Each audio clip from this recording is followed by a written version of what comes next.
Eto na mga idol, Bob Arum, bigo, natanggalan ng 4 na titulo itong si Naoya Inoue. Hindi daw pwedeng basta-basta tanggalin kung walang nakakalaban na Amerikanong boksingero. And bago tayo magpatuloy mga kaibigan, pa-like and subscribe and pa-hit ng notification bell. Maraming salamat po mga kaibigan, napakainit na pinag-uusapan ngayon.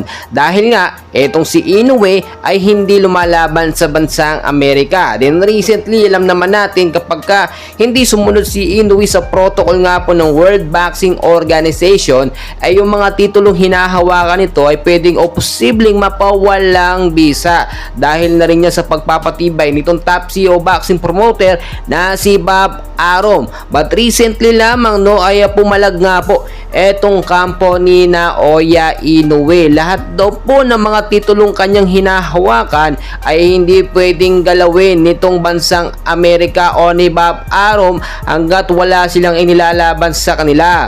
Kung gusto daw mapawalang bisa o tanggalin yung mga titulong hawak ng Hapon na si Inoue, ay magbigay daw sila ng Amerikanong boksingero na pangtapat dito kay Naoya Inoue. Sa kabilang banda naman mga kaibigan, etong mga titulo ni Inoue nakatutak na sa bansang Japan. So makakalaban po ng promoter na si Bob Arum, etong mga fans ni Naoya Inoue. Protesta po talaga ang mangyayari dyan, yung tipong hindi pa lumalaban si Inoue sa bansang Amerika, tatanggalan ng mga titulo. Well, para sa akin, nagdidesisyon lang naman ito si Bob Arum base nga po sa protocol itong World Boxing Organization at ng WBA, dahil ang boksingerong laging umaapela o hindi tumutupad sa kasunduan na lumaban sa mga bansang inilaan, tulad na lang sana na magiging laban ni Inoue at ni Luis Nery sa bansang Amerika, pero postpone, ililipat nga po sa bansang Amerika. Hindi naman pumayag ang kampo ni Inoue. Sa pagkakatong ito, sinisilip din po kasi ng World Boxing Organization yung mga ginagamit po na tools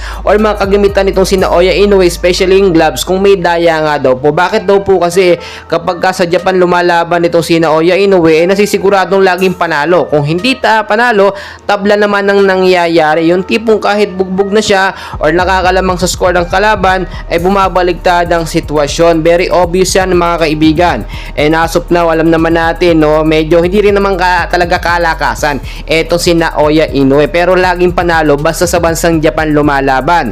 So ang gusto or main point dito nito nga po si Bob Arum may lumaban naman dito sa bansang Amerika, which is very fair talaga. Sino ba ang lalaban kay Naoya Inoue mga kaibigan? Ito sasabihin ko sa inyo, makinig po kayong mabuti.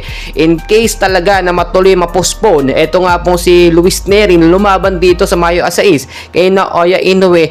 Ito po si Casimero Cuadro Alas ang isusunod talaga na prospect po na lalaban sa kanya. Bakit kamo? Nasa pang top 3 na list yan, Ibig sabihin, pag hindi pumayag ng isa or nagkaroon ng problema yung isang boksingero mga kalaban ni Inoue, bigla ang palit po ang mangyayari. And for sure tayo dyan, kung hindi sa bansang Japan mangyari ang laban, sa bansang Amerika. Etong si Casimero, talagang pinapaboran po ng mga Pilipino dahil wala pa tayong champion ngayon, na nakakatalo dito kay Naoya Inoue. Yung mga Pilipinong lumaban kay Inoue, taob po lahat. Si Nonito Donaire, si alias Pretty Boy, etong si Marlon Tapales, lahat po sila hindi nakaporma. So isang boksingero na lamang hinihintay natin na makakapalag at makakatalo dito sa halimaw ng Japan na si Naoya Inoue. Well mga kaibigan, patuloy ko kayong i-update. Please huwag kalimutan mag-like